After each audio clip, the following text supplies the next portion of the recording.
Samantala, si Attorney Tonggol pinabulaanan hong nakikipagbanggaan ang impeachment court sa Kamara.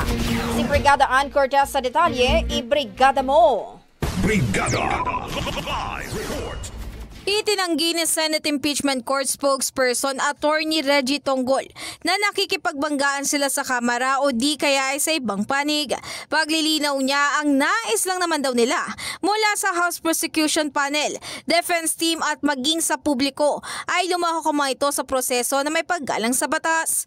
Dagdag pa niya, wine-welcome rin nila ang iba't ibang komento ng mga kongresista katulad ng alang ni na Representative Chel Jokno at Representative Jonathan Flores tungkol sa issue dahil pinapakita lang daw nito ang pagkilala nila sa kanilang tungkulin.